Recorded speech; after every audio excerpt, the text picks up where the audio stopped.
ವಾರ್ತೆಗಳಿಗೆ ಸ್ವಾಗತ. ನಾನು ರಮ್ಯಾ ಸತೀಶ್. ಇಂದಿನ ಮುಖ್ಯಾಂಶಗಳು. ರಾಜ್ಯ ಸರ್ಕಾರದ ಮಹತ್ವಾಕಾಂಕ್ಷೆ ಯೋಜನೆಯಾದ ಶಕ್ತಿ ಗ್ಯಾರಂಟಿ ಯೋಜನೆ 500 ಕೋಟಿ ಉಚಿತ ಟಿಕೆಟ್ ಹಂಚಿಕೆಗೆ ಪಟ್ಟಣದ ಬಸ್ ನಿಲ್ದಾಣದಲ್ಲಿ ಬಸ್ಗೆ ಪೂಜೆ ಸಲ್ಲಿಸುವ ಮೂಲಕ ಸಂಭ್ರಮ. ಮಹಿಳೆಯರಿಗೆ ಸಿಹಿ ಹಂಚಿಕೆ. ತಾಲೂಕಿಗೆ 6.5 ಕೋಟಿ ಟಿಕೆಟ್ ವಿತರಣೆ. 2 ಕೋಟಿ ಮಹಿಳೆಯರು ಪ್ರಯೋಜನ. ಶಾಸಕರು ಸೇರಿ ಗ್ಯಾರಂಟಿ ಕಮಿಟಿ ಹಾಜರು. ಎಲ್ಲರಿಗೂ ಕೈಗೆಟುಕುವ ಸಂಜೀವಿನಿ ಪ್ರಧಾನಮಂತ್ರಿ ಜನೌಷಧಿ ಕೇಂದ್ರಗಳು. ಪಟ್ಟಣದಲ್ಲಿ 2ನೇ ಜನೌಷಧಿ ಕೇಂದ್ರ ಆರಂಭ.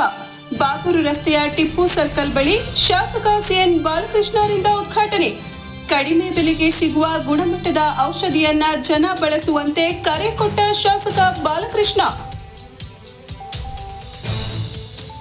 ಹಾಗೂ ಮನಸ್ಸಿನ ಸಮತೋಲನ, ಏಕಾಗ್ರತೆ, ಒತ್ತಡರಹಿತ ಜೀವನದೊಂದಿಗೆ ನೆನಪಿನ ಶಕ್ತಿ ವೃದ್ಧಿಗೆ ಧ್ಯಾನ ಅತ್ಯವಶ್ಯಕ ಎಂದ ಶಾಸಕ ಬಾಲಕೃಷ್ಣ. ಪಟ್ಟಣದ HNR ಕನ್ವೆನ್ಷನ್ ಹಾಲ್ನಲ್ಲಿ ನಡೆದ ನಾದ ಧ್ಯಾನ ಚಕ್ರ ಉಚಿತ ಮೆಡಿಟೇಷನ್ ಕಾರ್ಯಕ್ರಮಕ್ಕೆ ಚಾಲನೆ ನೀಡಿ ಹೇಳಿಕೆ. ಸಾಮೂಹಿಕ ಧ್ಯಾನದಲ್ಲಿ ಭಾಗಿಯಾದ ಸಾವಿರಾರು ಮಂದಿ.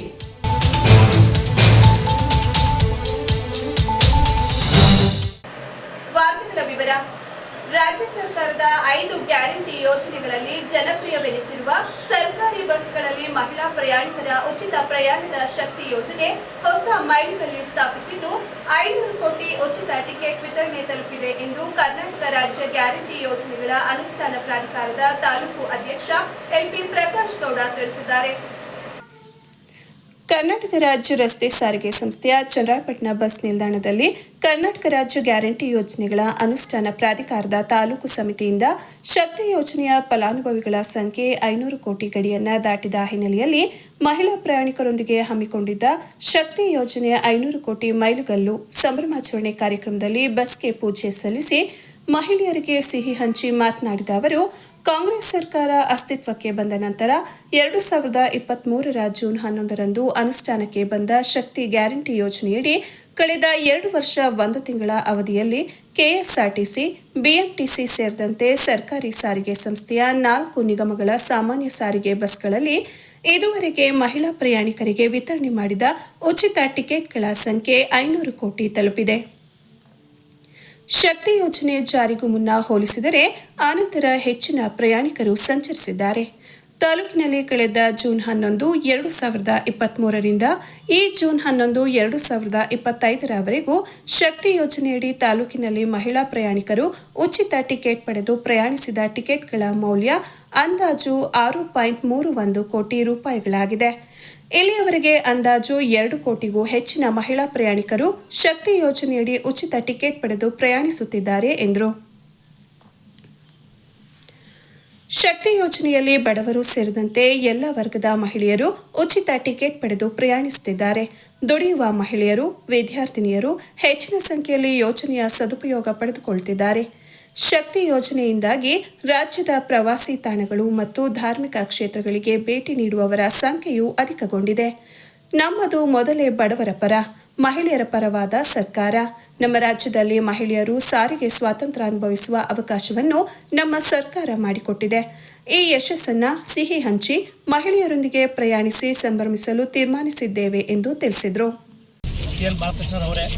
ಮೊನ್ನೆ ಲಾಸ್ಟ್ ವೀಕು ಸರ್ಕಾರದಿಂದ ಒಂದು ಆದೇಶ ಬಂದು ಏನು 500 ಕೋಟಿ ಮಹಿಳೆಯರು ದಾಟಿದರೆ ಇದೊಂದು ಕಾರ್ಯಕ್ರಮ ಮಾಡಬೇಕು, ನೀವು ಒಂದು ಬಸ್ ಸ್ಟ್ಯಾಂಡಲ್ಲಿ ಒಂದು ಸಿಹಿ ಹಂಚುವ ಮೂಲಕ ಒಂದು ಬಸ್ಗೆ ಪೂಜೆ ಮಾಡಿ ಹೇಳಿದ ಸಂದರ್ಭದಲ್ಲಿ ನಾವೆಲ್ಲ ಸೇರಿಕೊಂಡಿದ್ದೀವಿ. ಇದು ಕರ್ನಾಟಕ ಸರ್ಕಾರದ ಮುಖ್ಯಮಂತ್ರಿಗಳಾದ ಸನ್ಮಾನ್ಯ ಶ್ರೀ ಸುರೇಂದ್ರ ಸಾಹೇಬರು ಮತ್ತು ಉಪಮುಖ್ಯಮಂತ್ರಿಗಳಾದ DK ಶಿವಕುಮಾರ್ ಕನಸಿನ ಕೂಸು. ಏಕೆಂದರೆ ಇದು ಒಂದು ವಿಶೇಷವಾದ ಒಂದು ಯೋಜನೆ ನಮ್ಮ ಸರ್ಕಾರ ಮಾಡ್ತಕ್ಕಂಥದ್ದು. ಇದಕ್ಕೆ ರಾಮಲಿಂಗನವರ ಸಪೋರ್ಟ್ ಕೂಡ ಇದೆ. ನಮ್ಮ ತಾಲೂಕಿನಲ್ಲಿ ನಾವು ಸಮಿತಿ ಬಂದ ನಂತರ ಇದು ಒಂದು ಮಾದರಿಯಾಗಿ ಮಾಡ್ತಕ್ಕಂತಿದ್ದೀವಿ. ನಮ್ಮ ಶ್ರವಣ ವಿಧಾನಸಭಾ ಕ್ಷೇತ್ರದಲ್ಲಿ ಇಲ್ಲಿಂದ ಸುಮಾರು ಒಂದು ಇತ್ತೀಚೆಗೆ ನಿಯರ್ 2 ಇಯರ್ಸ್ನಲ್ಲಿ ಸುಮಾರು 2,26,500ಕ್ಕೂ ಹೆಚ್ಚು ಜನ ಇಲ್ಲಿಂದ ಮಹಿಳೆಯರು ಪ್ರಯಾಣ ಮಾಡಿದ್ದಾರೆ. ಒಂದು ಆ ನಿಟ್ಟಿನಲ್ಲಿ ಸುಮಾರು 60 ಕೋಟಿಗೆಷ್ಟು ಇಲ್ಲಿ ರೆವಿನ್ಯೂ ಬಂದಿದೆ. ಇದು ಒಳ್ಳೆಯ ಕಾರ್ಯಕ್ರಮ. ಯಾಕೆಂದರೆ ಮಹಿಳೆಯರು, ಉದ್ಯೋಗರು, ಸುಮಾರು ಬಡವರು ಹೊರಗಡೆ ದೇವಸ್ಥಾನಗಳಿಗೆ ಧರ್ಮಸ್ಥಳಕ್ಕೆ ಹೋಗ್ತ ಸಂದರ್ಭದಲ್ಲಿ ಈ ಸರ್ಕಾರದ ಯೋಜನೆಯಿಂದ ಅನೇಕ ಪುಣ್ಯ ಸ್ಥಳಗಳಿಗೆ ಹೋಗಿ ದರ್ಶನ ಮಾಡಿದರೆ ಇದರಿಂದ ಸರ್ಕಾರಕ್ಕೂ ಆದಾಯ ಬಂದಿದೆ, ಅನಂತ ದೇವಸ್ಥಾನಕ್ಕೂ ಆದಾಯ ಬಂದಿದೆ. ಇದು ಒಳ್ಳೆಯ ಯೋಜನೆ. ಈ ಯೋಜನೆ ಇದಕ್ಕೆ ನಿಲ್ಲಲ್ಲ.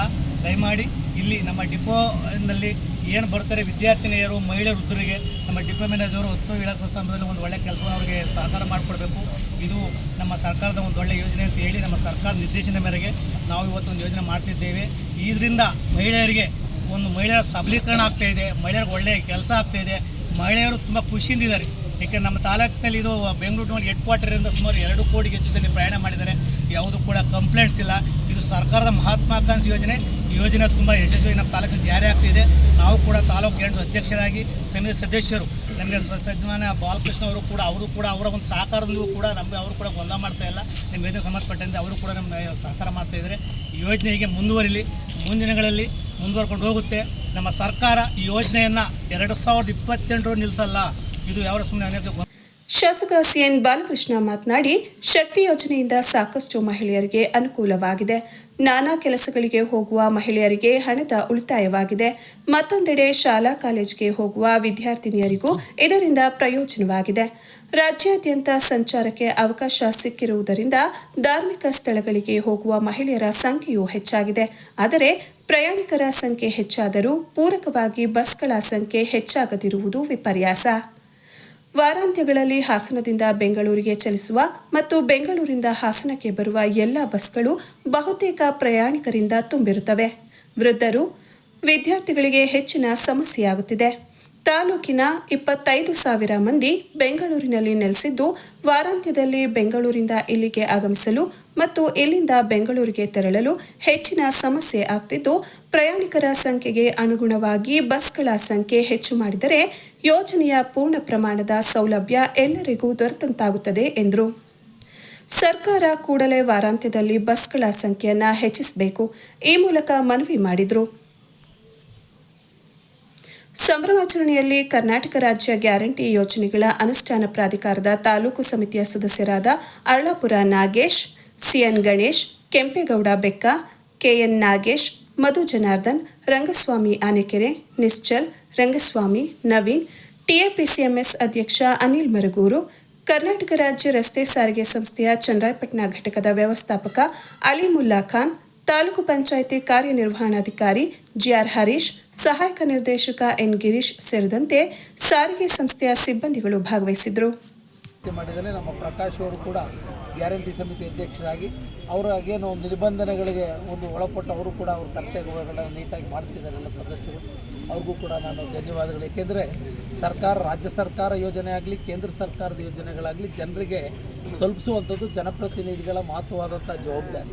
ಆ ಹಿನ್ನೆಲೆಯಲ್ಲಿ ನಾವು ಮೊದಲಿಂದನೂ ಕೂಡ ಎಲ್ಲ ರೀತಿ ಸಹಕಾರಗಳನ್ನು ಕೂಡ ನೀಡ್ಕೊಂಡಿದ್ದೇವೆ. ಮುಂದೂ ಕೂಡ ನಮ್ಮ ಸಹಕಾರ ನಿರ್ವಿಘ್ನವಾಗಿ ಎಲ್ಲ ಜನರಿಗೆ ಅನುಕೂಲ ಆಗಲಿ. ಇವತ್ತು ಮಾನ್ಯ ಮುಖ್ಯಮಂತ್ರಿಗಳು ಕೂಡ ಉತ್ತರ ಕರ್ನಾಟಕದ ಬಿಜಾಪುರ ಜಿಲ್ಲೆ ಇಂಡಿನಲ್ಲಿ ಅವರು ಕಾರ್ಯಕ್ರಮಕ್ಕೆ ವಿಶೇಷವಾಗಿ ಶುಭ ಕೋರ್ತಿದ್ದಾರೆ. ಅವ್ರಿಗೂ ಕೂಡ ನಾನು ವಿಶೇಷವಾಗಿ ಧನ್ಯವಾದಗಳನ್ನು ತಿಳಿಸ್ತಾ, ಈ ಕಾರ್ಯಕ್ರಮಕ್ಕೂ ಕೂಡ ನಮ್ಮ ಜವಾಬ್ದಾರಿಯಾಗಿದೆ. ಆ ಹಿನ್ನೆಲೆ ಇವತ್ತು KDP ಮೀಟಿಂಗ್ ಇದ್ದರೂ ಕೂಡ ಇಲ್ಲಿ ಬಂದು ನಾವು ಹೋಗುವಂಥದ್ದು ನಮ್ಮ ಜವಾಬ್ದಾರಿ ಮೇಲೆ ಬಂದು ಇದು ಶುಭ ಕೋರಿದ್ದೇವೆ. ಈ ಒಂದು ಸಂದರ್ಭದಲ್ಲಿ ನಾನು ನಮ್ಮ ಡೆಪ್ಟಿ ಡಿವಿಷನಲ್ ಕಂಟ್ರೋಲರ್ ಮತ್ತು ಸರ್ಕಾರಕ್ಕೆ ನಾನು ಮನವಿ ಮಾಡ್ತಕ್ಕಂಥದ್ದು ಏನಪ್ಪ ಅಂದರೆ, ಇವತ್ತು ನಮ್ಮ ವೀಕೆಂಡ್ಗಳಲ್ಲಿ ಸಾಮಾನ್ಯವಾಗಿ ಶುಕ್ರವಾರ, ಶನಿವಾರ, ಭಾನುವಾರ, ಸೋಮವಾರ ಅದಕ್ಕೆ ಬರತಕ್ಕಂಥದ್ದು 2 ದಿವಸ, ಹೋಗ್ತಕ್ಕಂಥದ್ದು ಸೋಮವಾರ ತನಕ. ಏನಾಗಿದೆ, ಹಾಸನದಿಂದ ಇಲ್ಲಿಗೆ ಹೋಗಬೇಕಾದ್ರೆ ತುಂಬ ಬೆಂಗಳೂರಿನಲ್ಲಿ ಸ್ಟ್ಯಾಂಡಿಂಗ್ ನಿಂತ್ಕೊಂಡು ಹೋಗುವಂಥ ಸನ್ನಿವೇಶ ಆಗ್ತಾಯಿದೆ. ಅದರಿಂದ ಹೆಚ್ಚು ಬಸ್ಸುಗಳನ್ನು ನಿಯೋಜನೆ ಮಾಡ್ತಕ್ಕಂಥದ್ದಕ್ಕೆ ಸರ್ಕಾರ ಅವಕಾಶ ಮಾಡ್ತಾರೆ. ಏಕೆಂದರೆ ಕೆಲವು ವೃದ್ಧರು ಇರ್ತಾರೆ, ಅವ್ರಿಗಿರ್ತಾರೆ, ಅಲ್ಲೇನಾಗುತ್ತೆ, ಸೀಟ್ ಅಕಾಮಿಡೇಷನ್ ಇಲ್ಲದೆ ಹೋದಾಗ ಅಲ್ಲಿ ತನಕನೂ ಕೂಡ ನಿಂತ್ಕೊಂಡು ಹೋಗ್ಬಿಟ್ರೆ ಭಾರಿ ಸಮಸ್ಯೆ ಆಗುತ್ತೆ. ಈಗ ಉದಾಹರಣೆಗೆ ನಮ್ಮ ತಾಲೂಕಿನಲ್ಲಿ ಸುಮಾರು 25,000 ಜನ ಬೆಂಗಳೂರಿನಲ್ಲಿದೆ. ಅದರಲ್ಲಿ ಸುಮಾರು ಮಿನಿಮಮ್ ಇದರಲ್ಲಿ KSRTC ಓಡಾಡುವಂಥದ್ರಿಂದ ಅವ್ರಿಗೂ ಸ್ವಲ್ಪ ತೊಂದರೆ ಆಗ್ತಿರುವಂಥ ಹಿನ್ನೆಲೆಯಲ್ಲಿ ಹೆಚ್ಚು ಬಸ್ಸು ಸಂಚಾರಕ್ಕೆ ಅವಕಾಶ ಮಾಡಿಕೊಂಡ್ರೆ ಎಲ್ಲರಿಗೂ ಕೂಡ ಅದು ಹೆಚ್ಚಿನ ಪೂರ್ಣ ಪ್ರಮಾಣದ ಒಂದು ಸೌಲಭ್ಯ ದೊರೆಯುತ್ತೆ ಅಂತ ನಾನು ಭಾವಿಸಿದ್ದೇನೆ. ಈ ಸಂದರ್ಭದಲ್ಲಿ ವಿಭಾಗೀಯ ನಿಯಂತ್ರಣಾಧಿಕಾರಿಗಳು ಮತ್ತು ಸರ್ಕಾರಕ್ಕೂ ಕೂಡ ಒತ್ತಾಯ ಮಾಡ್ತಾ ಇದ್ದೇನೆ. ಸಾಮಾನ್ಯ ಬೇಕಾದ್ರೆ ಸಮಿತಿ ಅಧ್ಯಕ್ಷರು ಮತ್ತು ಸದಸ್ಯರುಗಳೇ ಸಾಮಾನ್ಯವಾಗಿ ನೋಡಲಿ. ಈಗ ಸಾಮಾನ್ಯವಾಗಿ ಶುಕ್ರವಾರ, ಗುರುವಾರ, ಆಮೇಲೆ ಬೆಳಗ್ಗೆ ಭಾನುವಾರ ಮುಗಿಸ್ಕೊಂಡು ಸೋಮವಾರ ಇಲ್ಲಿ ಬೆಂಗಳೂರಿಗೆ ಹೋಗ್ಬೇಕಾದ್ರೆ ಸಾಮಾನ್ಯವಾಗಿ ಬೆಂಗಳೂರು ಬಸ್ಗಳು ಸ್ಟ್ಯಾಂಡಿಂಗ್ನಲ್ಲೇ 30-40 ಜನ ಇರ್ತಾರೆ. ಅದನ್ನು ಯಾಕೆಂದರೆ ನೀವು ಕೂಡ ಒಂದು ಲೆಟರ್ನ ರೆಕಮೆಂಡ್ ಕೂಡ ಮಾಡಿ, ನಾನು ಕೂಡ MLA ಆಗಿ ನಿಗಮದ MD ಅವ್ರಿಗೆಲ್ಲ ಮಾಡ್ತೀನಿ. ಹಿಂದೆ ಅನ್ಬು ಕುಮಾರ್ ಅವರು KSRTC ನಿಗಮದ ಒಂದು MD ಇದ್ದಾಗ ಸುಮಾರು 10-15 ಬಸ್ಸುಗಳನ್ನು ಕೂಡ ಡಿಪೋ ಕೊಡಿಸುವಂಥ ಕೆಲಸ ಮಾಡಿದ್ದೇವೆ. ಇವತ್ತು ನಮ್ಮ ಘಟಕ ವ್ಯವಸ್ಥಾಪಕರು ಸ್ಫೂರ್ತಿಯಿಂದ ಕೆಲಸ ಮಾಡ್ತಿದ್ದಾರೆ. ವಿಶೇಷವಾಗಿ ಎಲ್ಲರಿಗೂ ಕೈಗೆಟುಕುವ ಬೆಲೆಯಲ್ಲಿ ಜನರಿಕ್ ಔಷಧಿಗಳನ್ನು ಲಭ್ಯವಾಗುವಂತೆ ಮಾಡುವ ಉದ್ದೇಶದಿಂದ ಕೇಂದ್ರ ಸರ್ಕಾರ ಜನೌಷಧಿ ಯೋಜನೆಯನ್ನ ಪ್ರಾರಂಭಿಸಿದೆ. ಕಡಿಮೆ ಬೆಲೆಗೆ ದೊರೆಯುವ ಗುಣಮಟ್ಟದ ಔಷಧಿಗಳನ್ನು ಇಲ್ಲಿ ಪಡೆಯಬಹುದು ಎಂದು ಶಾಸಕರಾದ CN ಬಾಲಕೃಷ್ಣ ತಿಳಿಸಿದ್ದಾರೆ. ಪಟ್ಟಣದ ಬಾಗೂರು ರಸ್ತೆಯ ಟಿಪ್ಪು ವೃತ್ತದಲ್ಲಿ ಭಾನುವಾರ ನೂತನವಾಗಿ ಆರಂಭಗೊಂಡ ಪ್ರಧಾನಮಂತ್ರಿ ಭಾರತೀಯ ಜನ ಔಷಧಿ ಕೇಂದ್ರವನ್ನು ಉದ್ಘಾಟಿಸಿ ಅವರು ಮಾತನಾಡಿ, ಸಾಮಾನ್ಯವಾಗಿ ಎಲ್ಲ ಔಷಧ ಅಂಗಡಿಗಳು, ಖಾಸಗಿ ಆಸ್ಪತ್ರೆಗಳಲ್ಲಿ ಬ್ರಾಂಡೆಡ್ ಔಷಧಗಳನ್ನು ಹೆಚ್ಚಿನ ದರಕ್ಕೆ ಮಾರಾಟ ಮಾಡಲಾಗುತ್ತದೆ. ಜೀವರಕ್ಷಕ ಔಷಧಗಳು ಬಡವರ ಪಾಲಿಗೆ ಕೈಗೆಟುಕದಂತೆ ಮಾಡಿವೆ. ಮಾರುಕಟ್ಟೆಯಲ್ಲಿ ಸಮಂಜಸವಾದ ಬೆಲೆಯ ಗುಣಮಟ್ಟದ ಜನರಿಕ್ ಔಷಧಿಗಳನ್ನು ಲಭ್ಯವಾಗುವಂತೆ ಮಾಡುವುದರಿಂದ ಎಲ್ಲರಿಗೂ ಪ್ರಯೋಜನವಾಗುತ್ತದೆ. ಹೀಗಾಗಿ ಕೈಗೆಟುಕುವ ಬೆಲೆಯಲ್ಲಿ ಗುಣಮಟ್ಟದ ಔಷಧಗಳನ್ನು ಪೂರೈಸಲು ಕೇಂದ್ರ ಸರ್ಕಾರವು ಪ್ರಧಾನಮಂತ್ರಿ ಜನೌಷಧಿ ಯೋಜನೆ ಸಹಕಾರಿಯಾಗಿದೆ ಎಂದು ತಿಳಿಸಿದರು. ಆರೋಗ್ಯವೇ ಭಾಗ್ಯ ಎಂಬಂತೆ ಆರೋಗ್ಯವನ್ನು ಕಾಪಾಡಿಕೊಳ್ಳುವುದು ಎಲ್ಲರ ಹಕ್ಕು. ಹಣದ ಕೊರತೆಯಿಂದ ಯಾರೂ ಚಿಕಿತ್ಸೆಯಿಂದ ದೂರ ಉಳಿಯಬಾರದು ಎಂಬ ಆಶಯದೊಂದಿಗೆ ಹಾಗೂ ಎಲ್ಲರಿಗೂ ಆರೋಗ್ಯದ ಹಕ್ಕನ್ನು ಕೊಡುವ ಗುರಿಯೊಂದಿಗೆ ಜಾರಿಗೊಳಿಸಿದ ಆಯುಷ್ಮಾನ್ ಭಾರತ್ ಆರೋಗ್ಯ ಕರ್ನಾಟಕ ಯೋಜನೆಯು ಸರ್ಕಾರಿ ಹಾಗೂ ಖಾಸಗಿ ಆಸ್ಪತ್ರೆಗಳಲ್ಲಿ ನಗದು ರಹಿತ ಮತ್ತು ಲಭ್ಯವಿರುವ ಆರೋಗ್ಯ ಸೇವೆಗಳನ್ನು ಒದಗಿಸುವ ಗುರಿಯನ್ನು ಹೊಂದಿದ್ದು, ವೈದ್ಯಕೀಯ ವೆಚ್ಚಗಳಿಂದ ಉಂಟಾಗುವ ಆರ್ಥಿಕ ಹೊರೆಗಳನ್ನು ಕಡಿಮೆ ಮಾಡುತ್ತದೆ. ಪ್ರಾಥಮಿಕ, ಮಾಧ್ಯಮಿಕ ಮತ್ತು ತೃತೀಯ ಹಂತಗಳಲ್ಲಿ ಕೈಗೆಟುಕುವ ಮತ್ತು ನಗದು ರಹಿತ ಆರೋಗ್ಯ ಸೇವೆಗಳನ್ನು ಖಾತ್ರಿಪಡಿಸುವ ಗುರಿಯನ್ನು ಹೊಂದಿದೆ ಎಂದು ತಿಳಿಸಿದರು. ರಾಜ್ಯ ಸರ್ಕಾರವು ಜನ ಔಷಧಿ ಕೇಂದ್ರಗಳನ್ನು ಮುಚ್ಚುವ ನಿರ್ಧಾರ ಬೇಸರದ ಸಂಗತಿಯಾಗಿದೆ. ನ್ಯಾಯಾಲಯವು ತಡೆ ನೀಡಿ ಜನೌಷಧಿ ಕೇಂದ್ರಗಳನ್ನು ಪುನರಾರಂಭ ಮಾಡುತ್ತಿರುವುದು ಜನಸಾಮಾನ್ಯರ ಆರೋಗ್ಯ ದೃಷ್ಟಿಯಿಂದ ಉತ್ತಮವಾದ ಬೆಳವಣಿಗೆ. ಕೇಂದ್ರ ಸರ್ಕಾರ ಮತ್ತು ರಾಜ್ಯ ಸರ್ಕಾರದ ಜನರ ಆರೋಗ್ಯ ರಕ್ಷಣೆಗೆ ಮಾಡಿರುವ ಯೋಜನೆಗಳನ್ನು ಸಫಲವಾಗಿ ನಾಗರಿಕರಿಗೆ ಸಿಗುವಂತಾಗಬೇಕು ಎಂದರು. ಕಾರ್ಯಕ್ರಮದಲ್ಲಿ ಪುರಸಭಾಧ್ಯಕ್ಷ CN ಮೋಹನ್, ಉಪಾಧ್ಯಕ್ಷೆ ರಾಣಿ ಕೃಷ್ಣ, ಸ್ಥಾಯಿ ಸಮಿತಿ ಅಧ್ಯಕ್ಷ ಗಣೇಶ್, TAPCMSನ ಅಧ್ಯಕ್ಷ ಅನಿಲ್ ಮರಗೂರು, ಪುರಸಭಾ ಸದಸ್ಯರಾದ ಸುರೇಶ್, ರವಿ ಮತ್ತು ಮಾಜಿ ಸದಸ್ಯರಾದ ಅನ್ಸರ್ ಬೇಗ್, ಮುಖಂಡರುಗಳಾದ ಭುವನಹಳ್ಳಿ ಯೋಗೇಶ್, ಪುರಿ ಮಂಜು, ರಾಜು, ಪಠಾಣ್, ಹಕ್ಕು, ಫೈಜಲ್, ಜನೌಷಧಿ ಕೇಂದ್ರದ ಮುಖ್ಯಸ್ಥ ಸತ್ಯನಾರಾಯಣ್ ಸೇರಿದಂತೆ ಇತರರು ಇದ್ದರು. ಔಷಧಿ ಕೇಂದ್ರ ವಿಶೇಷವಾಗಿ ನಮ್ಮ ನಾಗರಿಕ ಬಂಧುಗಳಿಗೆ, ಬಡವರ್ಗದವರಿಗೆ ಕಡಿಮೆ ದರದಲ್ಲಿ ಔಷಧಿಗಳನ್ನು ಸಿಗುವಂಥ ಒಂದು ವ್ಯವಸ್ಥೆಯನ್ನು ಕೇಂದ್ರ ಸರ್ಕಾರ ಮಾಡಿದೆ. ಇತ್ತೀಚಿನ ದಿನಗಳಲ್ಲಿ ರಾಜ್ಯ ಸರ್ಕಾರದ ವ್ಯಾಪ್ತಿಯಲ್ಲಿ ಯಾರು ಸಲಹೆ ಕೊಟ್ಟರೆ ಏನೋ ಗೊತ್ತಿಲ್ಲ, ಅದನ್ನು ಸ್ಥಗಿತ ಮಾಡಬೇಕು ಅಂತಕ್ಕಂಥ ಒಂದು ತೀರ್ಮಾನ ಮಾಡಿದ್ದು ನಿಜವಾಗ್ಲೂ ಬೇಸರದ ವಿಚಾರ. ಇದು ಇರಬೇಕು, ಯಾಕೆಂದರೆ ಎಲ್ಲ ಕಡೆ ಇದರಿಂದ ಹೆಚ್ಚಿನ ಅನುಕೂಲಗಳಾಗ್ತಾಯಿದೆ. ಆದರೆ ಕೋರ್ಟು ಕೂಡ ಸ್ಟೇ ಮಾಡಿದ ಮೇಲೆ ಇದು ಮುಂದುವರಿತಕ್ಕಂಥದ್ದು ವಿಶೇಷವಾಗಿ ಅವಕಾಶ ಆಗಿದೆ. ಸದ್ಯ ಅವರು ಅಲ್ಲೂ ಕೂಡ ಒಂದನ್ನು ಅನುಭವಿಸ್ತಾ ಇದ್ದಾರೆ. ಇದು ಎರಡನೇ ಒಂದು ಶಾಪು ಕೂಡ ಒಂದು ನವ್ಯ ಸದ್ಯ ಅವರ ಹೆಸರಲ್ಲಿ ಕೂಡ ಇವತ್ತು ಉದ್ಘಾಟನೆ ಮಾಡಿದ್ದೇವೆ. ಒಟ್ಟಾಗಿ ರಾಜ್ಯ ಸರ್ಕಾರ ಹಾಗೂ ಕೇಂದ್ರ ಸರ್ಕಾರ ಜನರ ಆರೋಗ್ಯ ರಕ್ಷಣೆಗೆ ಒಂದು ಮಾಡಿರುವಂಥ ಒಂದು ಯೋಜನೆಗಳು ಸಫಲವಾಗಿ ಜನರಿಗೆ ಸಿಗುವಂಥದ್ದಕ್ಕೆ ಅವಕಾಶ ಆಗಬೇಕು.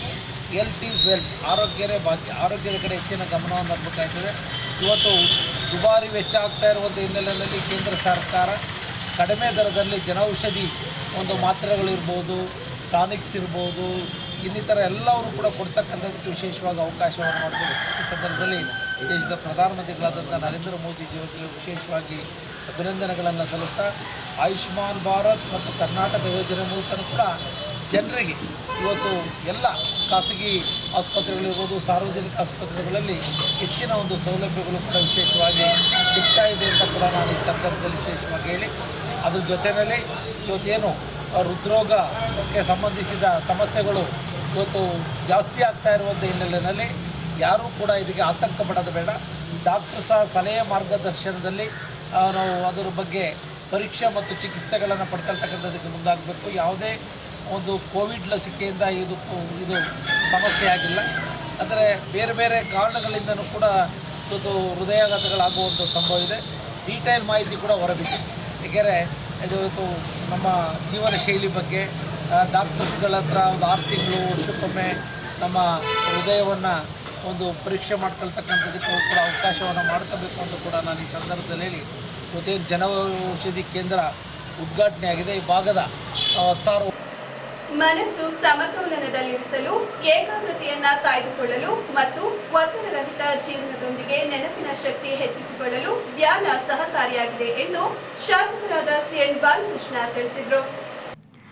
ಪಟ್ಟಣದ ಎಚ್ಎನ್ಆರ್ ಕನ್ವೆನ್ಷನ್ ಹಾಲ್ನಲ್ಲಿ ಭಾನುವಾರ ಪಿಎಸ್ಎಸ್ಎಂ ಮತ್ತು ಪಿರಮಿಡ್ ವರ್ಲ್ಡ್ ಫೌಂಡೇಶನ್ ವತಿಯಿಂದ ಆಯೋಜಿಸಲಾಗಿದ್ದ ನಾದ ಧ್ಯಾನ ಚಕ್ರ 6 ಉಚಿತ ಮೆಡಿಟೇಷನ್ ಕಾರ್ಯಕ್ರಮವನ್ನು ಉದ್ಘಾಟಿಸಿ ಮಾತನಾಡಿದ ಶಾಸಕರು, ಬದಲಾದ ಜೀವನ ಶೈಲಿ, ಆಹಾರ ಕ್ರಮದಿಂದಾಗಿ ಅನೇಕ ಕಾಯಿಲೆಗಳು ಹೇಳದೆ ಕೇಳದೆ ಬರ್ತಿದ್ದು, ಹೆಚ್ಚಿನ ಎಲ್ಲ ಕಾಯಿಲೆಗಳಿಗೂ ಮಾನಸಿಕ ಒತ್ತಡವೇ ಕಾರಣ ಎಂಬುದು ಸ್ಪಷ್ಟ.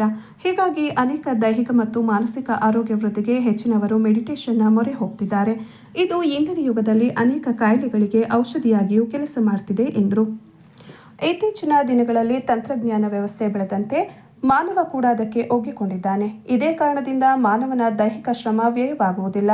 ಹಿಂದೆಲ್ಲ ಶ್ರಮವಹಿಸಿ ದುಡಿಯುತ್ತಿದ್ದ ಕಾಲದಲ್ಲಿ ಮನುಷ್ಯ ಆರೋಗ್ಯದಿಂದ ಕೂಡಿದ ಜೀವನ ನಡೆಸ್ತಿದ್ದ. ಆದರೆ ಇತ್ತೀಚಿನ ಕಾಲಘಟ್ಟದಲ್ಲಿ ದಿನದಿಂದ ದಿನಕ್ಕೆ ಜೀವನ ಕ್ರಮವು ಬದಲಾಗ್ತಿದೆ. ಜಡಗಟ್ಟಿದ ಮಾನವನ ಜೀವನ ಶೈಲಿಯಿಂದ ಹೆಸರೇ ಕೇಳದ ರೋಗಗಳು ಬಾಧಿಸಲಾರಂಭಿಸಿದೆ. ಈ ಒತ್ತಡಗಳನ್ನು ಹೋಗಲಾಡಿಸಲು ದಿನಂಪ್ರತಿ ಧ್ಯಾನದತ್ತ ವಾಲಬೇಕಾದ ಅನಿವಾರ್ಯತೆ ಇದೆ. ದೇಹದ ಆರೋಗ್ಯ ಕಾಪಾಡಿಕೊಳ್ಳುವಲ್ಲಿ ಧ್ಯಾನ ಸಹಕಾರಿಯಾಗಿದೆ. ಈ ಹಿಂದೆ ಧ್ಯಾನ ಅಂದರೆ ಸಂತರಿಗೆ ಮಾತ್ರ ಸೀಮಿತ ಎಂಬ ಮಾತಿತ್ತು. ಆದರೆ ಕಳೆದ ಕೆಲವು ವರ್ಷಗಳಿಂದ ದೈನಂದಿನ ಕೆಲಸದಲ್ಲಿ ಲವಲವಿಕೆಯಿಂದ ಇರಲು ಹೆಚ್ಚಿನ ಮಂದಿ ಧ್ಯಾನದ ಮೊರೆ ಹೋಗ್ತಿದ್ದಾರೆ. ಧ್ಯಾನವನ್ನು ಯಾರು ಬೇಕಾದರೂ ಮಾಡಬಹುದು. ಆರೋಗ್ಯವನ್ನು ಕಾಪಾಡಿಕೊಳ್ಳಲು, ಮನಸ್ಸನ್ನು ಸುಸ್ಥಿತಿಯಲ್ಲಿಡಲು ಇದೊಂದು ಸರಳ ಮಾರ್ಗ ಎಂದು ತಿಳಿಸಿದರು. ಈ ಒಂದು ಶುಭ ದಿವಸ ಚನ್ನರಾಯಪಟ್ಟಣದಲ್ಲಿ ನಾದ ಧ್ಯಾನ ಚಕ್ರ ನಂಬರ್ 6 ಅಂತಾರಾಷ್ಟ್ರೀಯ ಮೆಡಿಟೇಷನ್ ಕೋಚಾಗಿರುವಂಥ ಮಾನ್ಯ ಡಾಕ್ಟರ್ ಅಯ್ಯಪ್ಪ ಪಿಂಡಿ ಅವರ ಒಂದು ನೇತೃತ್ವದೊಂದಿಗೆ ಆಯೋಜನೆಗೊಂಡಿರುವ ಒಂದು ಕಾರ್ಯಕ್ರಮದಲ್ಲಿ ಸಂಚಾಲಕರಾಗಿ ಒಂದು ಕಾರ್ಯಕ್ರಮದ ನೇತೃತ್ವವನ್ನು ವಹಿಸಿರುವ ಕಷ್ಟಪಟ್ಟಂಥವ್ರಿಗೆ ದುಃಖ ಇಲ್ಲ, ಸೋಮಾರಿಗಳಿಗೆ ಸುಖ ಇಲ್ಲ ಅಂತಕ್ಕಂಥ ಕೂಡ ಇದೆ. ಏಕೆಂದರೆ ಇವತ್ತಿನ ಬದುಕಿನ ಸರ್ವರೂ ಕೂಡ ಧ್ಯಾನ, ಯೋಗ ತುಂಬ ಅತ್ಯಗತ್ಯವಾಗಿ ಬೇಕಾಗಿದೆ. ಒತ್ತಡದ ಜೀವನದಿಂದ ವಿಮುಖರಾಗಲಿಕ್ಕೆ ಪ್ರತಿಯೊಬ್ಬರು ಕೂಡ ಧ್ಯಾನಾಸಕ್ತರಾಗತಕ್ಕಂಥ ಅವಕಾಶಗಳನ್ನು ಮಾಡ್ಕೋಬೇಕಾಗಿದೆ. ಇವತ್ತು ಸನ್ಮಾನ್ಯ ಡಾಕ್ಟರ್ ಅಯ್ಯಪ್ಪ ಪಿಡಿಯವರು ಇವತ್ತು ರಾಜ್ಯಕ್ಕೆ ಸೀಮಿತವಾದಂಥದ್ದಲ್ಲ, ದೇಶಕ್ಕೆ ಸೀಮಿತವಾದಂಥದ್ದಲ್ಲ, ಇದು ಅಂತಾರಾಷ್ಟ್ರೀಯ ಮಟ್ಟದ ಖ್ಯಾತಿಯನ್ನು ಗಳಿಸಿ ಇವತ್ತು ನಮ್ಮ ಚನ್ನರಾಯಪಟ್ಟಣದಿಂದ ಒಂದು ಕಾರ್ಯಕ್ರಮವನ್ನು ಕೊಟ್ಟಿರುವಂಥ ಸಂದರ್ಭದಲ್ಲಿ ನಾನು ಕ್ಷೇತ್ರದ ಶಾಸಕನಾಗಿ ತಮ್ಮೆಲ್ಲರ ಪರವಾಗಿ ಅವರಿಗೆ ಹೃದಯಪೂರ್ವಕವಾದಂಥ ಅಭಿನಂದನೆಗಳನ್ನು ಸಲ್ಲಿಸುತ್ತೇನೆ. ಏಕೆಂದರೆ ಇವರ ಪರಿಚಯ ಪರೋಕ್ಷವಾಗಿ ಶ್ರೀಮತಿ ಮಮತಾ ಮೇಡಮ್ ಅವರ ಮೂಲಕ ನಮ್ಮದಾಯಿತು. ಹಾಸನದಲ್ಲಿ ಜ್ಞಾನಾಕ್ಷಿ ಕಲ್ಯಾಣ ಮಂದಿರದಲ್ಲಿ ಒಂದು ಕಾರ್ಯಕ್ರಮ ಆಗಿದೆ, ಸಹಕಾರ ಬೇಕು ಅಂತ ಕೇಳಿದ್ರು. ಆವಾಗ ನಾನು ಅವರನ್ನು ರಿಕ್ವೆಸ್ಟ್ ಮಾಡಿದ್ದೆ, ನಮ್ಮ ತಾಲೂಕಿನಲ್ಲಿ ಒಂದು ಅವಕಾಶ ಮಾಡಿಕೊಡಿ ಅಂತ ಅವತ್ತೇ ನಾನು ನೋಡ್ತಾಯಿದ್ದೆ.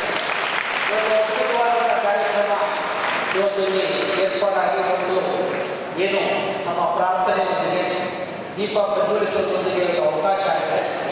ಇವತ್ತು ನಿನ್ನೆ ಪ್ರಾರ್ಥನೆ ಕೂಡ ವಿವಿಧ ಜಿಲ್ಲೆಗಳಿಂದ ಧ್ಯಾನಾಸಕ್ತರು ಎಲ್ಲ ಆತ್ಮೀಯ ಬಂಧುಗಳೇ, ಸಹೋದರಿಯರೇ, ತಂದೆ ತಾಯಿಯರೇ, ಯುವ ಸಜ್ಜಿತರರೇ, ಮಾಧ್ಯಮದ ಮಿತ್ರರೇ, ಮಾತು ಬಲ್ಲವನಿಗೆ ಜಗಳವಿಲ್ಲ, ಯೋಗ ಬಲ್ಲವನಿಗೆ ರೋಗವಿಲ್ಲ ಇರತಕ್ಕಂಥ ಒಂದು ಗಾದೆ ಇದೆ. ಕಷ್ಟಪಟ್ಟಂಥವ್ರಿಗೆ ದುಃಖ ಇಲ್ಲ, ಸೋಮಾರಿಗಳಿಗೆ ಸುಖ ಇಲ್ಲ ಅಂತಕ್ಕಂಥ ಗಾದೆ ಕೂಡ ಇದೆ. ಏಕೆಂದರೆ ಇವತ್ತಿನ ಬದುಕಿನ ಸರ್ವರೂ ಕೂಡ ಧ್ಯಾನ, ಯೋಗ ತುಂಬ ಅತ್ಯಗತ್ಯವಾಗಿ ಬೇಕಾಗಿದೆ. ಒತ್ತಡದ ಜೀವನದಿಂದ ವಿಮುಖರಾಗಲಿಕ್ಕೆ ಪ್ರತಿಯೊಬ್ಬರು ಕೂಡ ಧ್ಯಾನಾಸಕ್ತರಾಗಬೇಕು. ಅಂತಾರಾಷ್ಟ್ರೀಯ ಮೆಡಿಟೇಷನ್ ತರಬೇತುದಾರ ಡಾಕ್ಟರ್ ಅಯ್ಯಪ್ಪ ಪಿಂಡಿ ಮಾತನಾಡಿ, ಒತ್ತಡ ಹೋಗಲಾಡಿಸಲು ಧ್ಯಾನ ಎಂಬುದು ಬಹಳ ಮುಖ್ಯ. ಕಳೆದ 25 ವರ್ಷದಿಂದ ಸಿಂಪಲ್ ಮೆಡಿಟೇಷನ್ ಮಾಡ್ತಿದ್ದು, ಇದು ಉಸಿರ ಮೇಲೆ ಗಮನವಿರುತ್ತದೆ. ನಮ್ಮ ಗುರುಗಳು ಹೇಳಿದ ಹಾಗೆ ಉಚಿತವಾಗಿ ಈ ಧ್ಯಾನವನ್ನು ಹೇಳಿಕೊಡಲಾಗ್ತಿದೆ. ಇದು ಸಾಮೂಹಿಕ ಧ್ಯಾನವಾಗಿದೆ. ಮನಸ್ಸು ಶೂನ್ಯ ಎಂಬುದನ್ನು ತಿಳಿಯಬಹುದು. ತೆಗೆದುಕೊಳ್ಳುವ ಮೆಡಿಟೇಷನ್ನಿಂದ ಆರೋಗ್ಯ ಬರುವುದಿಲ್ಲ. ನಮ್ಮ ಜೀವನ ಶೈಲಿಯಲ್ಲಿ ಯೋಗ, ಧ್ಯಾನ ಇವೆಲ್ಲ ಸೇರಿಸಿಕೊಳ್ಳಬೇಕು ಎಂದು ಹೇಳಿದರು. ಪ್ರತಿನಿತ್ಯ 10 ರಿಂದ 15 ನಿಮಿಷ ಧ್ಯಾನ ಶುರು ಮಾಡಿದರೆ ನಿಧಾನವಾಗಿ ಇನ್ನಷ್ಟು ಸಮಯವನ್ನು ಹೆಚ್ಚು ಮಾಡುತ್ತಾ ಹೋಗಬಹುದಾಗಿದೆ. ಮನೆಯಲ್ಲಿ ಪೋಷಕರು ಯಾವ ರೀತಿ ಇರುತ್ತಾರೆ, ಮಕ್ಕಳು ಕೂಡ ಅದರಂತೆ ನಡೆಯುವುದು ಸಹಜ. ಈ ನಿಟ್ಟಿನಲ್ಲಿ ಪೋಷಕರು ಧ್ಯಾನ ಮತ್ತು ಯೋಗದಂತಹದನ್ನು ಕಲಿಸುವುದಕ್ಕೆ ಮುಂದಾದರೆ ಉತ್ತಮ ಸಮಾಜ ನಿರ್ಮಾಣ ಮಾಡಬಹುದು. ಧ್ಯಾನ ಮತ್ತು ಯೋಗಕ್ಕೆ ವಯಸ್ಸಿನ ಅಂತರವಿಲ್ಲ ಎಂದು ಹೇಳಿದರು. ನಾದ ಧ್ಯಾನ ಚಕ್ರ ಆರೋ ಶಿಬಿರದಲ್ಲಿ ಸುಮಾರು 3,000ಕ್ಕೂ ಹೆಚ್ಚು ಮಂದಿ ಭಾಗವಹಿಸಿ ಉಚಿತ ಧ್ಯಾನದ ಪ್ರಯೋಜನ ಪಡೆದರು. ಪುರಸಭಾಧ್ಯಕ್ಷ ಸಿಎನ್ ಮೋಹನ್, ಟಿಎಪಿಸಿಎಂಎಸ್ನ ಅಧ್ಯಕ್ಷ ಅನಿಲ್ ಮರಗೂರು, ಸರ್ಕಾರಿ ನೌಕರರ ಸಂಘದ ತಾಲೂಕು ಅಧ್ಯಕ್ಷ ಎಂಆರ್ ಮಂಜುನಾಥ್, ಪರಿಸರ ಪ್ರೇಮಿ ಚಾನ ಅಶೋಕ್, ಕೋಆರ್ಡಿನೇಟರ್ ಮಮತಾ, ಸಂಚಾಲಕ ಬೊಮ್ಮೇಗೌಡ, ಪ್ರಕಾಶ್, ಯೋಗೇಶ್, ಪ್ರಮೋದ್ ಸೇರಿದಂತೆ ಇತರರು ಉಪಸ್ಥಿತರಿದ್ದರು.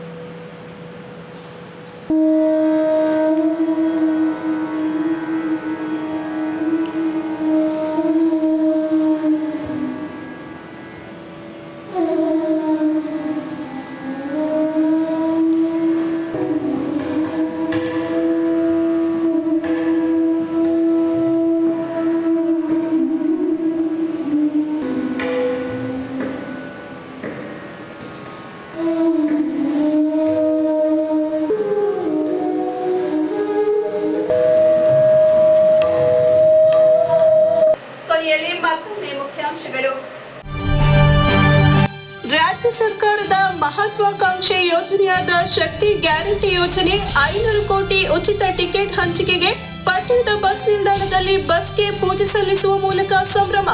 ಮಹಿಳೆಯರಿಗೆ ಸಿಹಿ ಹಂಚಿಕೆ. ತಾಲೂಕಿಗೆ 6.5 ಕೋಟಿ ಟಿಕೆಟ್ ವಿತರಣೆ. 2 ಕೋಟಿ ಮಹಿಳೆಯರು ಪ್ರಯೋಜನ. ಶಾಸಕರು ಸೇರಿ ಗ್ಯಾರಂಟಿ ಕಮಿಟಿ ಹಾಜರು. ಎಲ್ಲರಿಗೂ ಕೈಗೆಟುಕುವ ಸಂಜೀವಿನಿ ಪ್ರಧಾನಮಂತ್ರಿ ಜನೌಷಧಿ ಕೇಂದ್ರಗಳು. ಪಟ್ಟಣದಲ್ಲಿ 2ನೇ ಜನೌಷಧಿ ಕೇಂದ್ರ ಆರಂಭ. ಬಾಗೂರು ರಸ್ತೆಯ ಟಿಪ್ಪು ಸರ್ಕಲ್ ಬಳಿ ಶಾಸಕ ಸಿಎನ್ ಬಾಲಕೃಷ್ಣರಿಂದ ಉದ್ಘಾಟನೆ. ಕಡಿಮೆ ಬೆಲೆಗೆ ಸಿಗುವ ಗುಣಮಟ್ಟದ ಔಷಧಿಯನ್ನ ಜನ ಬಳಸುವಂತೆ ಕರೆ ಕೊಟ್ಟ ಶಾಸಕ ಬಾಲಕೃಷ್ಣ. ಹಾಗೂ ಮನಸ್ಸಿನ ಸಮತೋಲನ, ಏಕಾಗ್ರತೆ, ಒತ್ತಡರಹಿತ ಜೀವನದೊಂದಿಗೆ ನೆನಪಿನ ಶಕ್ತಿ ವೃದ್ಧಿಗೆ ಧ್ಯಾನ ಅತ್ಯವಶ್ಯಕ ಎಂದ ಶಾಸಕ ಬಾಲಕೃಷ್ಣ. ಪಟ್ಟಣದ ಎಚ್ಎನ್ಆರ್ ಕನ್ವೆನ್ಷನ್ ಹಾಲ್ನಲ್ಲಿ ನಡೆದ ನಾದ ಧ್ಯಾನ ಚಕ್ರ ಉಚಿತ ಮೆಡಿಟೇಷನ್ ಕಾರ್ಯಕ್ರಮಕ್ಕೆ ಚಾಲನೆ ನೀಡಿ ಹೇಳಿಕೆ. ಸಾಮೂಹಿಕ ಧ್ಯಾನದಲ್ಲಿ ಭಾಗಿಯಾದ ಸಾವಿರಾರು ಮಂದಿ.